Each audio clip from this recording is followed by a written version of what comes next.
My name's Leanne Brady. I'm a public health doctor. I've been working with the Salt River Can and Cape Town together during the pandemic, and I'm also a public servant working with Emergency Medical Services, the Western Cape Provincial Health Department's ambulance service. The COVID pandemic has affected all of us. Many of us have lost loved ones, lost jobs. It's been a period of great uncertainty and great sadness. But while the COVID pandemic has affected everybody, it hasn't affected everybody equally. It's exposed the deep divides in our society. It's laid bare the social injustices that were here long before COVID arrived. In Cape Town in particular, we've seen the ongoing effects of colonial and apartheid forms of oppression that remain with us today.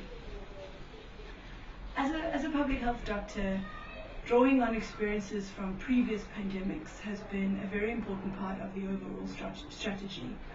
We know that community engagement and social mobilization is an incredibly important part of any public health strategy when facing a pandemic of this nature. Many people have responded during this time, but I'm best placed to speak from the community-led response that I've been part of. It's been really important to draw on other country-level experiences during this pandemic. We know that community engagement and social mobilization is an extremely important part of any public health response. We know this from the Ebola pandemic a few years ago, and we know this from all pandemics we've experienced across history. Often, way too often, we see public health responses that are very top-down, that are focused on hospital-level care, and that don't engage with the broader public in shaping the responses so that they make sense to everyday living circumstances that exist. In March 2020, a group of public health folk, community organizers and social activists came together to figure out what kind of community-led response would be possible in Cape Town. I've been very lucky to be working with that group since then, and we've learned so many lessons about the forms of community engagement that teach us how to respond to the pandemic as we move forward. When the national state of disaster and hard lockdown was declared on the 26th of March in 2020, people had already started to take action in their own neighborhood. Many people, of course, as always, had started to mobilize, but I'm going to share some of the experiences of the groups that I was involved with during this time. When the national state of disaster and the lockdown was announced on the 26th of March, many ordinary people had already started organizing in their own neighborhoods. When the schools were closed, many kids no longer got their meal a day. Lots of people lost their jobs and were no longer able to support their family. During this time, thousands and thousands of people came together to support one another. Cans popped up across the city and started doing all sorts of things like making masks for their neighbors or setting up COVID-safe community kitchens. Some cans set up community care centers, offering support to people in their neighborhood who had COVID but couldn't self-isolate in their own homes. Another really important public health lesson from other pandemics is that we need to take into account context. What works in Europe doesn't work in Cape Town.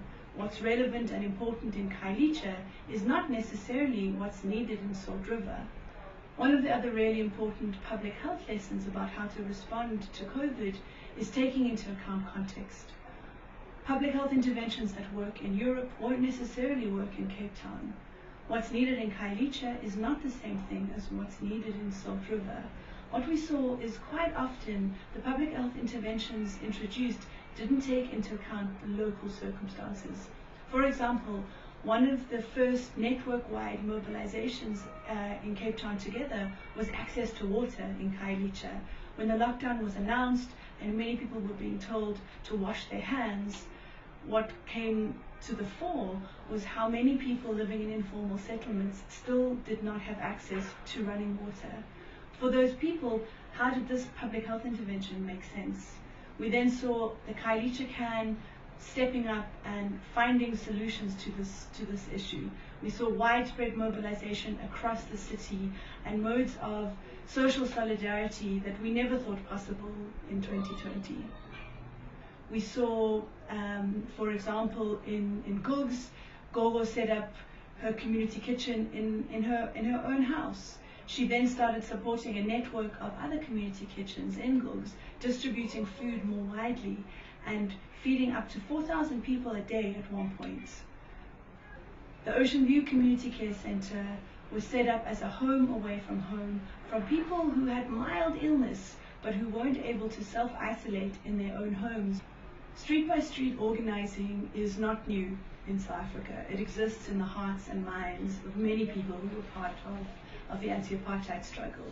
And lots of people have spoken about how this time has reminded them of that moment. So while it's been a time of great sadness and great uncertainty, it's also been a time of great possibility. The COVID pandemic has reminded us of what, and more importantly, who is essential in our society. It's shown us that care work in particular, a hugely undervalued part of what's actually needed in our society, is so often ignored. Yet in the pandemic we've seen that that's really what's needed. It's redefined what's meant by essential workers in many ways. The pandemic is teaching us about how to rebuild our society. The Community Action Network is made up of community organizers, social activists, and public health folk from across the city who've come together to organize in this time of crisis. The network is made up of self-organizing groups that are all located in specific neighborhoods, responding to those specific challenges, but who connect through Cape Town Together, the broader network. Because in a city as divided as Cape Town, organizing across race and class lines is essential. While this is a health crisis, the socio-economic impacts are huge and need as much attention as treating or preventing the disease itself. The Community Action Network has been an incredibly important example of what's possible when people come together to mobilize and take action. And this is an incredibly important part of any public health response. The network is not top-down, it's anti-hierarchical in many ways. We've seen all sorts of forms of feminist leadership practices emerge. As Tina Turner's been saying, we don't need another hero. This is a network of ordinary people taking action in our own neighborhoods and then linking up with the public health response where possible.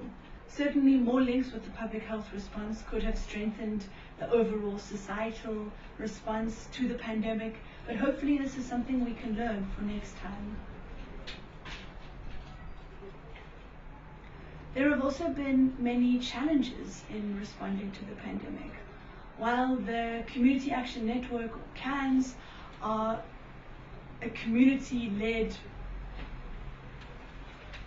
there have also been many important lessons to be learned.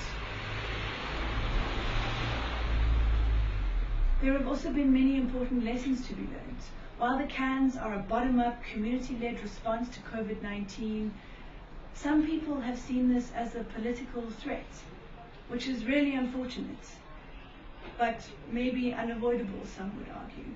What we've seen during this time is an incredible, almost revolutionary type energy with groups across the city coming together to take action.